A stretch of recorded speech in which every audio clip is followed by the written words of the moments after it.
Good afternoon. I'm Lawrence Hale, the Director of the IT Security Subcategory in the Office of IT Category, and I'm here today to talk about advancing acquisition and the risks of cybersecurity in acquisition.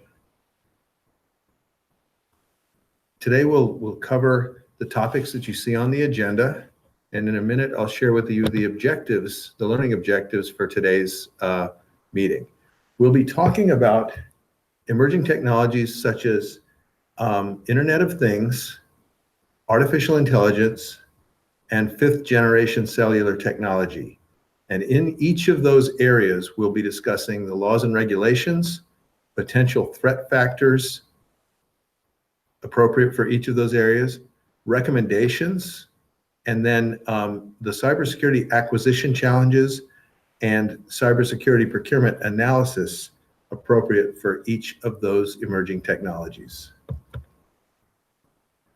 This presentation will focus on the sixth track of advancing acquisition, and that is at the lower right-hand corner of the slide, emerging technologies, IT modernization, and innovation. And this deals with the cybersecurity of the federal government.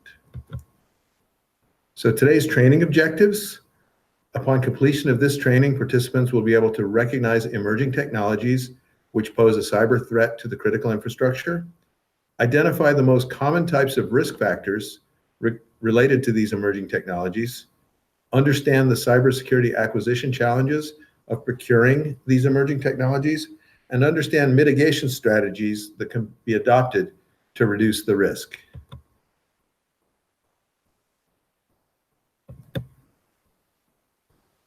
So in the past few years, the federal government's Strategy Digital Services Advisory Group has seen IT modernization influence the mindsets of federal agencies. This has resulted in an increased effort to ensure that federal agencies are adopting emerging technologies to better enable mission delivery, leverage greater efficiency, improve customer service, and maximize return on investment supporting emerging needs. This training today is intended to assist the federal procurement community with strategies for secure acquisition of emerging technology products and services.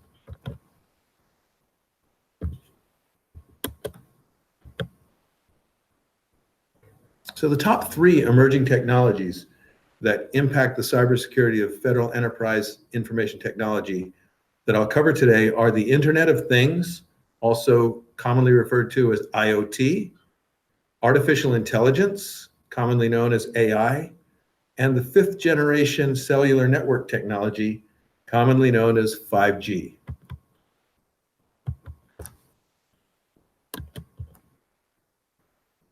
So first, we'll start with the Internet of Things. Laws and regulations, current cybersecurity drivers regarding the Internet of Things. As you can see in front of you, NIST 8228. In June of 2019, the National Institute of Standards and Technology published the NIST internal report, NIST 8228, Considerations for Managing Internet of Things, Cybersecurity and Privacy Risks, which is intended to serve as the foundation for a series of publications on how to manage cybersecurity and privacy risks associated with IoT devices. NIST 8228 also defines three goals for risks and mitigation. So, emerging IoT cybersecurity drivers to be aware of. Department of Homeland Security has published Internet of Things Security Acquisition Guidelines. There are bills in Congress. There's HR 1668, IoT Cybersecurity Improvement Act of 2019, which is introduced, not yet passed. S 1611, Senate 1611, Developing Innovation and Growing the Internet of Things Act. There's the in the House IoT Readiness Act of 2019, HR 2644, the Smart Internet of Things Act, and the further draft NISTers, draft NIST 8259, Core Cybersecurity Feature Baseline for Securable IoT devices, a starting point for device manufacturers, and also Draft Special Pub 1800-15, securing small business and home IoT devices using manufacturer usage description. So clearly a lot of attention on the Internet of Things, a lot of published guidelines, and a lot of pending legislation. These acts, these laws, when passed, would result in the Office of Management and Budget issuing guidelines for each government agency based on NIST recommendations. And those guidelines are required to be consistent with the information security requirements imposed on federal information systems in Title 44. And OMB's guidelines are also required to prohibit acquisition or use of IoT devices from a contractor or vendor that fails to comply with NIST's security vulnerability guidance. So let me just talk a little about some of the risks associated with IoT. The most common types of threats to IoT devices that provide insight into the procurement challenges that you will face. The first is remote hacking. And the example I'll share about this is known as the Jeep hack. And back in 2015, a team from IBM was able to access the onboard software of a Jeep SUV and exploit a vulnerability built into the firmware update mechanism. Researchers took control of the vehicle and were able to speed it up, slow it down, as well as turn the wheel and cause the car to veer off the road. So that's an example of the vulnerability Internet of Things to remote hacking. Distributed denial of service, DDoS. In the case of the Mirai botnet back in October of 2016, it's still one of the largest DDoS attacks, DDoS being distributed denial of service, one of the largest DDoS attacks ever launched. This attack targeted a DNS service, a domain name system service provider known as Dyn, and used a botnet from IoT devices. And it managed to cripple Dyn servers and bring down sections of the internet. Entities such as Twitter, Reddit, CNN, and Netflix were all affected by this attack. So IoT devices are vulnerable to being taken over, made part of a botnet, and used to deploy DDoS attacks. In addition, the Strava heat maps. So information disclosure is the third threat that we'll talk about. The Strava heat maps, just a couple of years ago in 2017, a popular fitness app published a heat map showing the activities from its users around the world. But unfortunately, the map revealed the fitness routes of Army soldiers and agents in secret locations, including US military bases in Afghanistan and other parts of the Middle East, potentially a potential CIA base in Somalia, and even Area 51. So just by wearing your fitness device and going jogging around the fitness track on your base or facility, you're being tracked, and that information can be shared.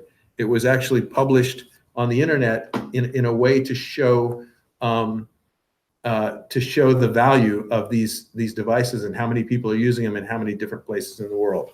There are besides remote hacking, DDoS, and information disclosure, IoT devices are vulnerable to repudiation, tampering with the data, elevating privilege. Many of you may have heard of the Target hack, where hackers were able to get into the smart refrigerators and online through exploiting the connections and the privilege of the smart refrigerators.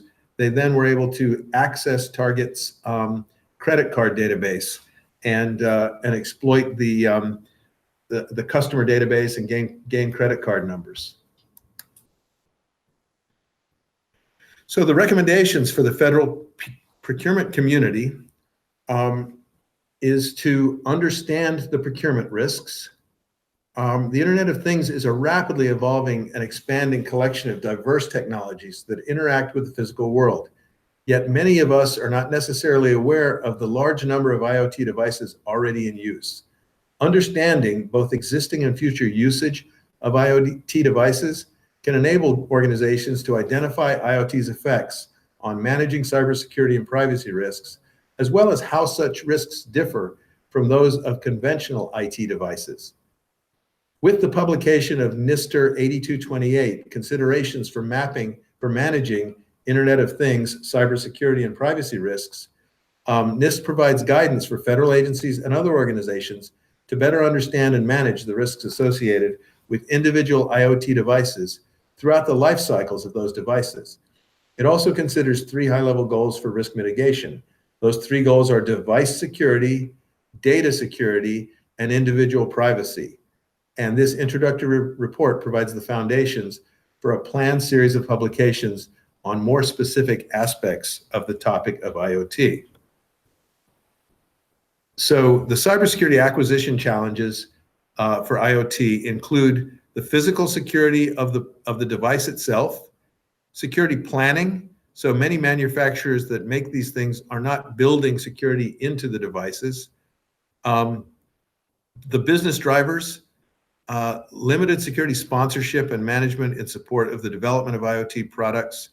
The devices are not being necessarily designed with security in mind. And if you think about drones, for example, it's not so much the drone itself. If your government agency is using a drone in performing your agency's missions, the drone itself is important, but the real value is in what the drone is doing for your agency. It's in the data that the drone is collecting.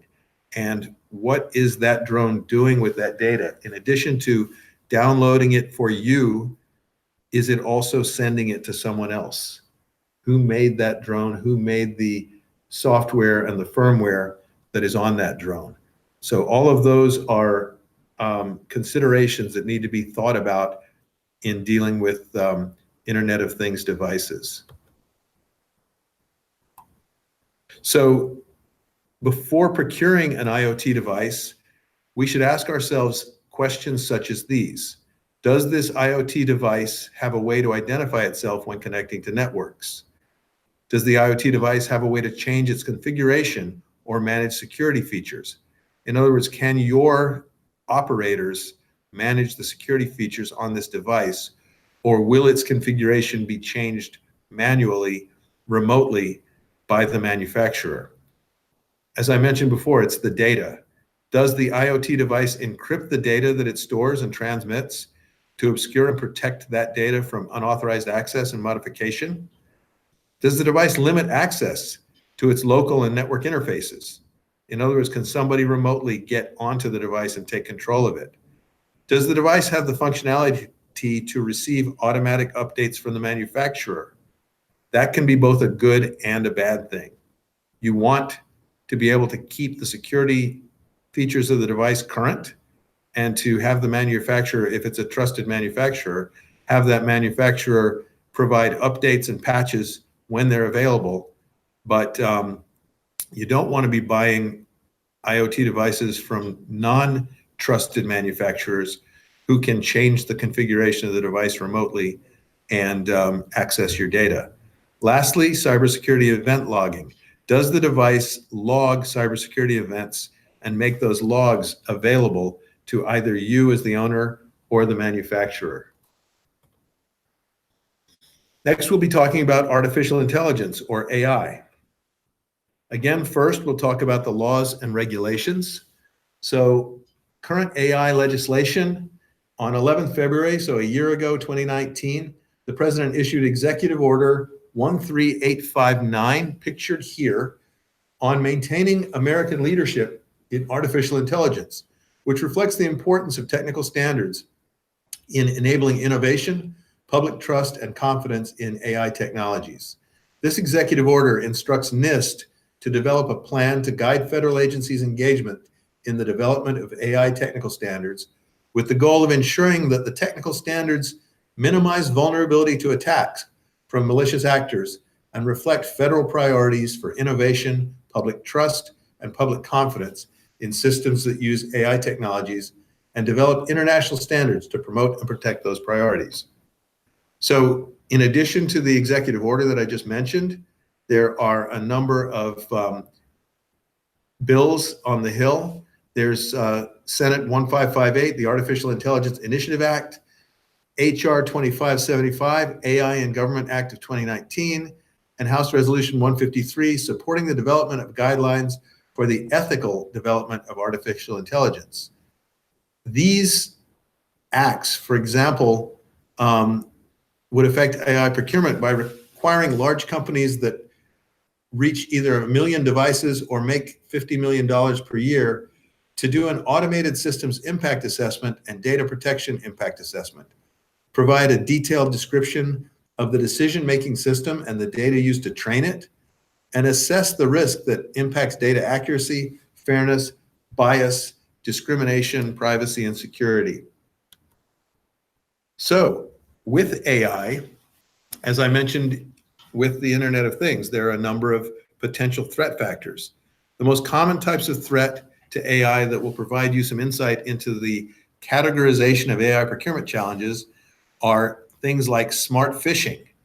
So in the hashtag SnapR, social media automated phishing and reconnaissance, researchers sent simulated spear phishing tweets to over 800 users at a rate of nearly 7 tweets per minute, luring 275 victims.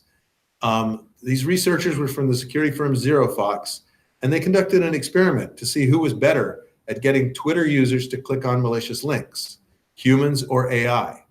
So an AI that was named SnapR sent simulated spear phishing tweets to over 800 users, as I said, and it lured 275 victims. By contrast, the human hacker was only able to send a little over 1 tweet per minute and only achieved 129 attempts and lured in just 49 users. So clearly, artificial intelligence is much more capable at manipulating human behavior. The next is threat number 2, machine learning attacks, is deep fake. So in July 2017, researchers at the University of Washington posted a deep fake, which is a simulation that looks like, in this case, it looked like President Barack Obama, and they circulated this on the internet. The researchers were able to make the video of President Obama say whatever they wanted it to say. So if you think about this, we're in an election year. Artificial intelligence can be used to generate a deep fake of presidential candidates, and people looking at it will not really know that that is not the candidate saying outrageous things. They'll think that it's real. So that's the deep fake danger, using artificial intelligence to deceive citizens. Deep locker, we like the word deep in these things, autonomous malware.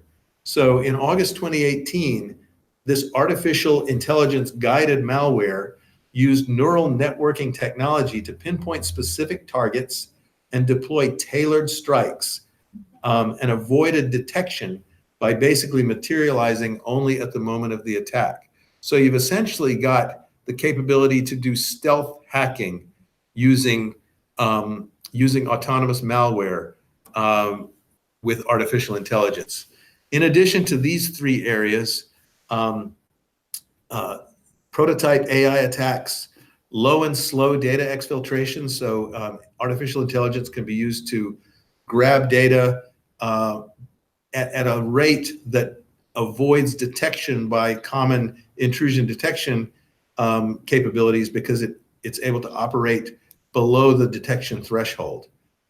Intelligent evasion techniques, like I mentioned on the deep locker, where you don't know it's there because it only pops up when it's making its attack.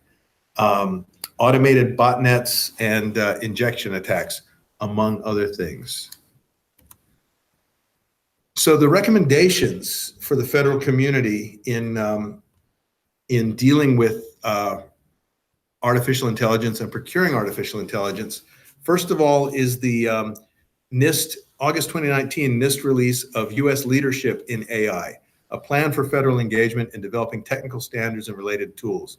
In this plan, NIST recommends that the federal government bolster artificial intelligence standards-related knowledge, leadership, and coordination among federal agencies to maximize effectiveness and efficiency, promote focused research to advance and accelerate broader exploration and understanding of how aspects of trustworthiness can be practically incorporated within the standards and standards-related tools, support and expand public-private partnerships to develop and use AI standards and related tools to advance reliable, robust, and trustworthy AI, and strategically engage internationally to advance AI standards for U.S. economic and national security needs. So AI is in use every day and in places that we already are very, very comfortable with and take for granted. A couple of examples. If we look on my chart here, you can see Siri next to the Apple logo. So Siri is one of the most popular personal assistants and one of the best examples of speech recognition software available today. It's an app from the Apple company, and it's on all their iOS devices, the iPhone, the iPad, and Mac computers. It connects to your information, your messages, your calendar, your music, your reminders, your mail, your contacts, and your notes, and automatically uses machine learning technology to learn and become smarter in ways to be your personal assistant. So have you ever gotten into your car and your iPhone knows where you're going to go before you go there? And it tells you the amount of traffic and how long it's going to take you to get to someplace because it recognizes your patterns. It sees your calendar. That is the use of artificial intelligence as a personal assistant with Siri. Gmail. So everybody remembers when Gmail first came out, Gmail was free. Other email services back then you had to pay for. But Gmail reads your mail and it develops personalized advertising and personalized content just for you based on what you say you're doing in your email. If you email someone and say, I'm planning a trip to Italy, you'll suddenly start getting pop-up advertisements for tours of Rome, tours of Florence, airline tickets to Italy. So again, Gmail is using artificial intelligence to serve you content suitable to your preferences based on what it's reading in your email. We can go on and on around the list. I could talk about this all day, and then we wouldn't have time to get to the end of the presentation. But I'm happy to take questions on these and share other examples on this as we move forward. Just suffice to say that artificial intelligence is already part of our day-to-day lives in those examples, and it's only becoming more and more so. Smart vehicles, you've seen the advertisements for vehicles that'll stop before you've looked up and seen that somebody's crossing the road in front of you or behind you, things like that. It's already happening, it's already being incorporated into our day-to-day lives. But we as federal acquisition professionals need to be aware and mindful of how we will be building these capabilities and acquiring these capabilities into our acquisitions.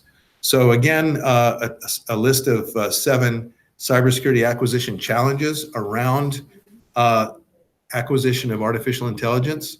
We have governance. Again, governance is hugely important in all of these cybersecurity areas. How do you control? How do you manage? How do you contain and secure the capabilities that you're deploying in the federal enterprise? Conceptualization, basically having independent review of the purpose that you're going to use these artificial intelligence for. What analytic methods you're going to use. Consulting independent experts to help you more appropriately acquire the right IA capabilities for the intended use. Data management.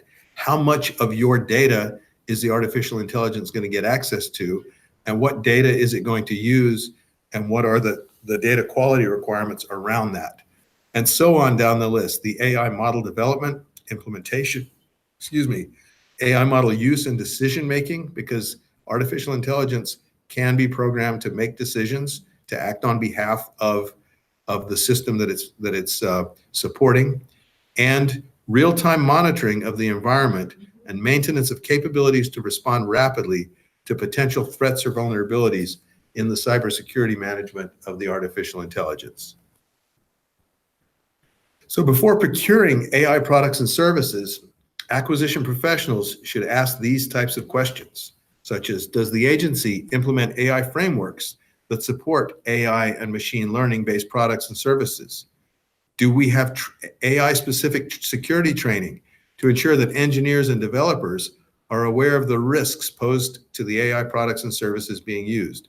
And I would say also the risks posed by the AI products and services being used. Is our agency's data protection and privacy rules, are our data protection and privacy rules adequate to deal with the challenges of AI? Or do we need to develop new principles to work alongside the advances of AI technology? Are we capable of doing AI machine learning focused penetration testing? Do we have penetration testing and security review bodies established with the ability to inject various types of attacks into test training sets for AI to evaluate and ensure that it aligns to the Asilomar AI principles? And the Asilomar AI principles are 23 guidelines for the research and development of artificial intelligence. These principles outline AI developmental issues, ethics, and guidelines for the development of beneficial AI and to make beneficial AI development easier. The tenets were created at the Asilomar Conference on Beneficial AI back in 2017 in Pacific Grove, California. Does the AI have the ability to identify and reject maliciously introduced data before it has a negative impact on behavior? And does the AI have a built-in forensics and security logging capability to provide transparency and accountability? The next emerging technology we're going to discuss is fifth generation cellular network technology, more familiarly known as 5G. And again, we'll start with laws and regulations. The one that you see in front of you is the Secure Technology, Secure 5G and Beyond Act, which would require the president to develop a federal strategy to ensure the security of 5G networks. It would require agencies within the federal government, contractors, and vendors providing 5G devices and services to secure 5G technology and infrastructure within the United States and to assist allies and strategic partners in achieving similar goals. There are a host of 5G cybersecurity drivers. The Cybersecurity and Infrastructure Security Agency at DHS has published an overview of the risks introduced by 5G adoption in the United States. Senate 2118, Defending America's 5G Future Act, HR 3679, Promoting Research, Innovation, and Zeal in Emerging 5G Technology Act, HR 3678, Reducing Foreign Influence in 5G Act, Senate Resolution 259, United States Leadership in 5G Wireless Technology is a National Priority, Senate 1625, United States 5G Leadership Act of 2019, and the list goes on and on. Specifically, the Secure 5G Act, Secure 5G and Beyond Act of 2019 would affect 5G procurement by requiring the president to develop a strategy to ensure the security of next generation mobile telecommunication systems and infrastructure in the United States, as well as to assist allies in maximizing the security of their systems, infrastructure, and software. It designates the National Telecommunications Infrastructure Agency as the executive agent to coordinate implementation of the strategy in coordination with the chairman of the Federal Communications Commission, the Secretary of Homeland Security, the Director of National Intelligence, the Attorney General, and the Secretary of Defense. And it ensures that the strategy does not include a recommendation to nationalize fifth-generation deployment or future generations of mobile technology, telecommunications infrastructure in the United States. So clearly a raft of 5G laws and regulations. The CISA publication that I just mentioned at the top of my talk there, this provides an analysis of the vulnerabilities likely to affect the secure adoption and implementation of 5G technologies. This analysis represents the beginning of CISA's thinking on the issue and not the culmination of it. It's not an exhaustive risk summary or technical review of attack methodologies, but CISA is leading 5G risk mitigation efforts to ensure that the U.S. can fully benefit from all the advantages 5G connectivity promises to bring. Through its unique authorities, the agency is working with government and industry to ensure that there is policy, legal, security, and safety frameworks in place to fully leverage its technology, 5G technology, while mitigating 5G's significant risks. Recently, CISA worked with the IT and communications sectors to produce a 5G risk characterization product that provides a concise and easily understood overview of the wide range of risks 5G will introduce before, during, and after deployment. It provides a foundational basis that both the U.S. government and industry can reference as a common ground during the deployment of 5G. So, the most common types of threat to 5G that provide insight into the categorization of 5G procurement challenges include configuration attacks, such as nation-state sponsored surveillance. So a mobile phone's data gets transmitted to a receiver and then routed to the internet to connect to the user with wherever they wish to go. If that receiver has the ability to capture and record what the user is texting, emailing, video chatting, streaming, and more, then it may be able to send that information elsewhere, such as to a foreign government. Second is hijacking attacks, fake mobile base stations. Malicious attackers can use fake mobile base stations to steal information or modify settings of devices, changing radio capabilities, removing frequency bands, and or disabling voice over LTE. And thirdly, supply chain hacking. Supply chain hacking, a nation state potentially could intercept a major telecom supplier's servers, routers, and other network gear being shipped to organizations targeted for reconnaissance and install covert firmware onto them before they are delivered. Other potential threat factors include prototype AI attacks, low and slow, like I mentioned before, intelligent evasion techniques, open source attacks. There are a myriad of potential attacks and vulnerabilities to 5G. So the recommendations for the federal community. To address the cybersecurity and privacy risks, the Atlantic Council, and in your package, you'll have a link to the Atlantic Council's recommendations. The Atlantic Council recommends organizations can take certain actions throughout the planning, executing, and deployment of 5G networks. These actions include strictly enforcing the CFIUS and related legislation, to carefully screen adversarial acquisition of emerging technologies and applications from U.S. startups and smaller businesses, seeking to streamline regulations and procurement practices, reduce impediments for 5G, launching a national campaign to inform the vendors about 5G and its critical importance to the economy and national security, requiring that 5G technical standards be designed to withstand cyber attacks, and working with Congress and industry to incentivize 5G cybersecurity, and explaining to ICT vendors the serious risks associated with deploying covered telecommunications and video surveillance equipment or services. Any vendor concerned about the possibility of malign covered foreign country influence should work with that supplier to switch to alternate companies for the development of their 5G infrastructure. So 5G acquisition, cybersecurity acquisition challenges include just the sheer number of end user devices and IoT devices under 5G.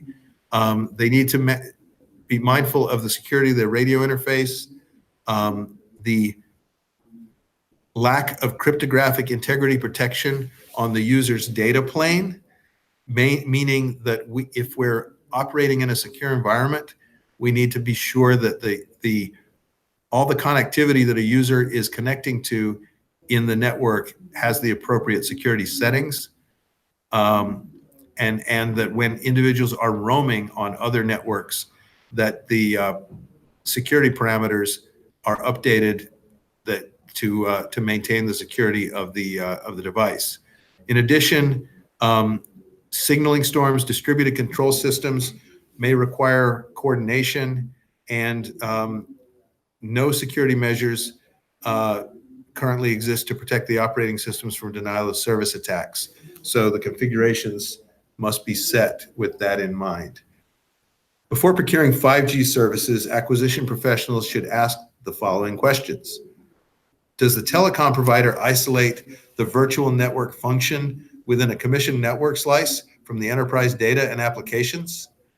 Does the telecom provider manage the identities of individual entities and their authentication and authorization within and across enterprise systems in a secure manner?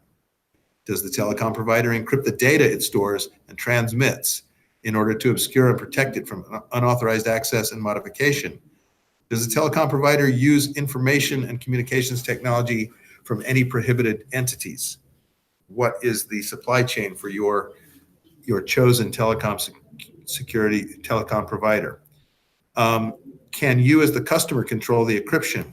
Does the telecom provider offer customer controlled encryption of virtual machines or containers running in the network?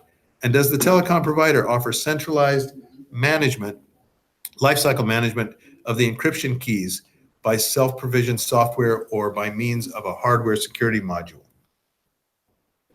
So, having covered those three areas of emerging technology and looked at the acquisition challenges for each, what are the methods for protecting agencies in dealing with the threats from these? So typically there are four areas that agencies need to address. We've talked about procurement, but let's start on this chart with number one, personnel, number two, process, number three, procurement, and number four, technology solutions. So after understanding what those new and emerging technologies are and looking at potential risk factors and consequences, it's then possible to plan to mitigate those risks. When it comes to enterprise IT, it might be assumed that the federal government would put in place and rapidly change regulations guarding its safety. However, that's not the case for many reasons, including competitive advantage and the need to synchronize regulations with the rest of the world. Threats change at a much greater pace than the government entities can react. So the onus is put on the agency to ensure that the acquisition of emerging technologies is done in a secure manner. So first, personnel. Agencies need to invest in their agency personnel, need to provide relevant cybersecurity training. Executive Order 13800, strengthening the cybersecurity of federal networks and critical infrastructure, dated 11 May 2017, and the final report, Improving Cybersecurity and Resilience Through Acquisition, dated 23 January 2014, specified 6 acquisition recommendations with the ultimate goal to strengthen the federal government's cybersecurity posture by improving management of the people, process, and technologies affected by the federal acquisition system. Recommendation 2 is that agencies must address relevant cybersecurity in relevant training. So to help close the cybersecurity gap, productivity gap in government, federal government needs a future-ready workforce equipped with the modern tools and technologies they need to serve the American people effectively. Cybersecurity National Action Plan included many provisions to expand the cybersecurity workforce, including provisions to enhance student loan forgiveness programs for cybersecurity experts, joining the federal workforce, catalyzing investment in cybersecurity education, and Scholarship for Service program, expanding that to include the Cyber Corps Reserve, which will offer scholarships to Americans who wish to obtain an education in cybersecurity. National Centers for Academic Excellence in Cybersecurity program is also being expanded. And lastly, in this area, I want to talk about NICE, the National Initiative for Cybersecurity Education, which is a partnership between government, academia, and the private sector focused on supporting the country's ability to address current and future cybersecurity, education, and workforce challenges through standards and best practices.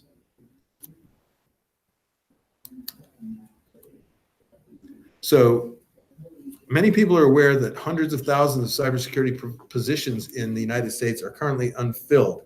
However, very few people know how broad and varied the field of cybersecurity actually is and how to construct a workforce that meets their mission goals. The NICE framework categorizes and describes cybersecurity work. The online searchable resource for the NICE framework allows workforce developers, educators, and job seekers to explore specific work roles and knowledge, skills, and abilities that are tied to each work role. So the NICE framework improves communication about how to identify, recruit, develop, and retain cybersecurity talent.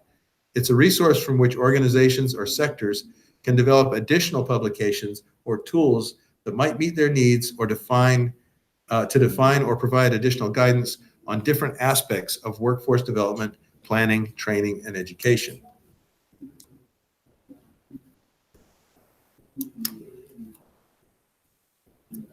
So the NICE framework serves as a fundamental reference to support a workforce capable of meeting an organization's cybersecurity needs. It provides organizations with a common, consistent lexicon that categorizes and describes cybersecurity work. It provides a superset of cybersecurity knowledge, skills, and abilities and tasks for each work role. And it supports consistent organizational and sector communication for cybersecurity education, training, and workforce development. It assists employers, workers, trainers, educators, and technology providers.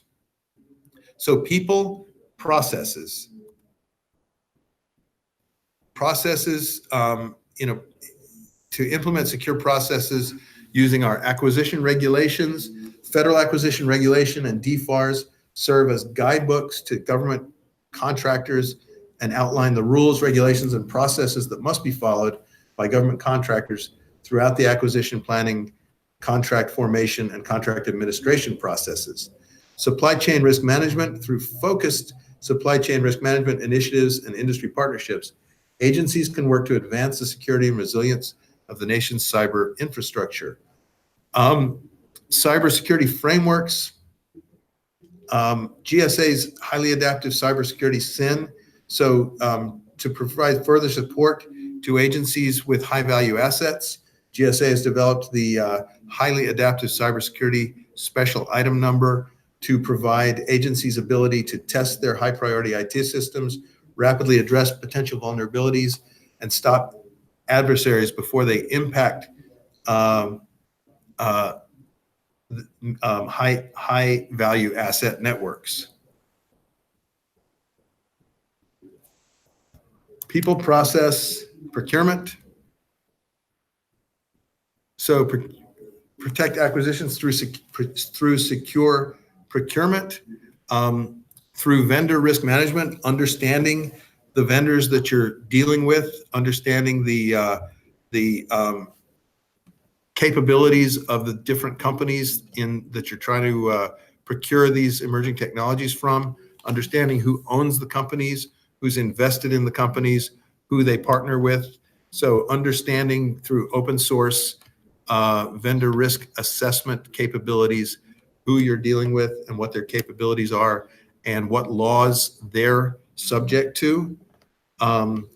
Standardizing emerging technology contract service level agreements will provide more effective, efficient, and secure procurement outcomes for agencies, while also enabling enhanced management of risk across the federal enterprise through greater consistency and transparency in negotiations with commercial suppliers, and security requirements for contracts such as the cybersecurity maturity model certification, CMMC, that DoD is rolling out. So it's essential that agencies consider and manage security and privacy risk to information and mission services when making emergency technology procurement and deployment decisions. Technology solutions, people, process, and technology. So importance in your mitigation strategies. ICAM, Identity, Credential, and Access Management, a comprehensive approach for dealing with digital identities and associated attributes, credentials, and access controls. This ICAM helps to address the growing data management, interoperability, and cybersecurity challenges facing public safety today. ICAM solutions, especially federated ones, align public safety communities around common identity and access management practices. GSA's Enterprise Infrastructure Solutions serves as the government's primary vehicle for telecommunications-related services, including high-speed internet, government hosting services, security encryption protocols, and many, many more products and services.